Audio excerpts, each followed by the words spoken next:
Matthew video. Today in the MGH Life Sciences and Medical World News, the Center for Biosimilars is pleased to welcome Sean McGowan, Senior Director of Biosimilars at AmerisouceBergen. We don't have an interchangeable biosimilars in the US yet, but there's a push toward making interchangeability automatic for insulins. Can you give us the industry insider's view of this issue and what you see happening down the pipe? Yeah, so interchangeability is an interesting concept that's been I think discussed a lot since the BPCIA was enacted 10 years ago, and then as products have come to market. And so if we look at what's happening in other markets around the world, specifically in Europe, the concept of the interchangeability doesn't exist there, but in the U.S. It does exist, and you're right that there aren't any products that currently have that designation. But I will say that encouraged to know that there are two companies that have engaged in interchangeability studies for products that are going to be launched in the next couple of years. So Boehringer Ingelheim, I believe, has completed their interchangeability study for their Humira biosimilar. That is set to launch in 2023. And also through the clinicaltrials.gov website, saw that Pfizer put in an application for an interchangeability study, I believe, at the beginning of this year, right? So we do have two manufacturers that have engaged in the process. We don't know what the outcomes of that, of trying to earn that designation looks like. But I think as an industry, we're very excited to see kind of what the FDA determines, and then what does that mean for products in the future. As far as the insulins are concerned, I think this is something that could help to push interchangeability in the U.S. So I believe it was last week that a congressional representative from Wisconsin proposed a bill that would create automatic interchangeability for any insulin biosimilars that are launched in the U.S. So one that's really encouraging, specifically since we've had a number of insulin products that have now switched over to the biosimilar category under kind of the FDA determination that, and that transition happened back in, I believe, at the end of March of 2020, right? So we now have kind of a couple new biosimilar product categories that now exist. And in looking at that insulin market specifically, you've got three quote unquote innovator products there. And then I believe six in all insulin biosimilars that are currently being developed, right? So a couple in phase 3. So I don't think we'll see a launch of a true insulin biosimilar in calendar year 2020, but I think it's definitely a possibility in calendar year 2021 to see that. And if this bill is able to successfully get passed, I think it creates, again, affordability, access, choice, and especially in the insulin market, right? I think if you can't talk about drug pricing without insulins being mentioned, and I think patients and physicians are going to be impacted in a very good way if a type of interchangeability is allowed for insulin products. And I also think it helps to kind of move the conversation along around interchangeability for these other quote unquote legacy biosimilar products that have existed for several years that don't have that designation. But it's interesting to follow kind of the switching studies that are going on around the world, and seeing that there is safety and efficacy in being able to switch patients off of an innovator product onto a biosimilar product and onto another biosimilar. There are several studies that have proven that it is safe and effective to do so, and hoping that the United States regulatory bodies look at that data and kind of take the outcomes in a kind of a global context, and kind of learn from the other markets that are more mature and have been further along, or are further along kind of in their in the launch of those products and the utilization of those products as we start to bring these products into the US. There are not any biosimilars currently on the market covered by Part D or a pharmacy benefit. Do you anticipate that these biosimilars will be entering the market in the near future? Yeah, absolutely. So so currently all 18 products that have launched, on the market, broadly in the supportive care, the oncology market, and the anti-TNF market, are largely all covered under that medical benefit or that Part B. I will say that we do see a tiny percentage of some of the supportive care products that do sometimes get covered under that Part D, but by far a majority is covered under that medical benefit.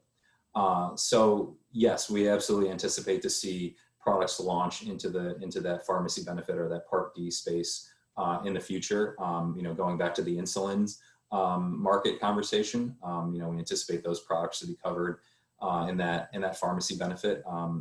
As early as it could be as early as 2021. But then more broadly, as we look at how the biosimilar market is going to evolve and unfold in the next several years. The year 2023 is the one that sticks out to me the most. And that's because we will see 5 or 6 Humira biosimilars launch in that calendar year timeframe. And so each of those manufacturers kind of have their launch date already set.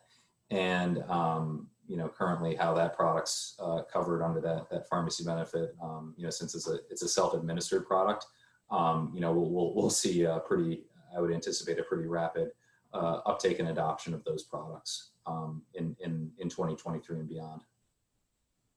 Can you tell us about your latest report with Michelle Jesse at AmerisouceBergen? Can you give us a key point synopsis? Yeah, sure. So the report that we've made publicly available is a U.S. biosimilar market and pipeline report. And so what we've done is essentially taken kind of all of the existing markets with products that have been approved and launched and organized them in a fashion that's easy to read and understand and gives everybody the most accurate information on what products are on the market, when did they get launched, in what category were they launched, what's the innovator product, who's the manufacturer. And then kind of in the second part of the report outlines all of those markets, and then the insulin market, the human growth hormone market, the infertility market, and a couple of other markets where biosimilar products are currently in development and going through clinical trials. So it's basically a forward-looking view of what products are being studied, are in clinical trials, and then could potentially be approved and launched into the market in the coming years. So, what we've done is organize it in that fashion as a reference and as a point of education for our manufacturer partners, for our customer partners, for our advocacy partners, anybody that is operating in healthcare and wants to get educated on biosimilars. They can absolutely access this for free. They just need to, if you Google AmerisouceBergen biosimilars, it'll bring you right to our biosimilars page, and right at the top of that page, it provides a link to register for the report. And the nice thing about the report is it's going to be up to date with the most current information that we see and hear in the news, and from whether it be earnings calls from manufacturers or manufacturer websites or other news sources. That's where we're getting the information from, and we basically push it out to our partners who have registered to receive the report as market events happen. So if a product gets approved by the FDA, we'll update the report. Once a product launches onto the market, we'll update the report. If there are significant developments in clinical trials or the development of products or new markets, where products start to get developed, we'll update that report. So most certainly encourage everybody, if they haven't gone out there, to do that, to Google AmerisouceBergen biosimilars and register for that report. And in their report, as you just alluded to, you discussed the biosimilar pipeline for many drugs for which biosimilars are not available. Lastly, can you tell us about some of the most exciting? Yeah, absolutely. So I think, as far as, I'll start first kind of like with products that haven't launched yet, and then kind of go into markets that don't have any biosimilars. So, as we look at the existing markets from a broad perspective, supportive care, oncology, anti-TNF, If you look at the number of products that are currently in development, it is super encouraging. That it indicates to me that companies are investing in their biosimilar platforms and manufacturing capabilities and development capabilities, to launch products into these existing markets. And so you'll see in our report that you got dozens of products that are in phase 1 or phase 3 or pending approval from the FDA. That will be entering into the filgrastim space, the pegfilgrastim space, the vasonerceptin Rituxan markets, the infliximab space. And I will say, I think we're going to experience in the next year or two kind of this next wave of new manufacturers that are entering the biosimilar space. So if you currently look at the manufacturers that have products launched to date, a lot of them are legacy specialty and brand companies like Amgen, Pfizer, Mylan, Teva, Coherus, Merck.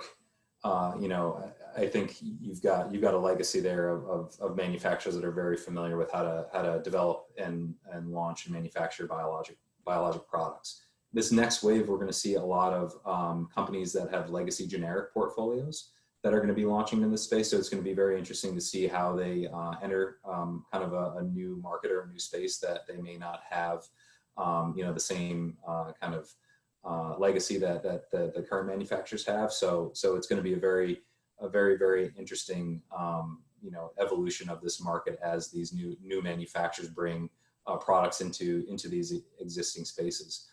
As we look at the markets, biosimilar markets that haven't had any biosimilars launch in them, the first one that I'm very excited about, and I think we should see a product launch onto the market as early as next year, is in the ophthalmology space. So Lucentis and Eylea are two biologic products that in the U.S. are several $billion in sales on an annual basis, and have great penetration into that ophthalmology space.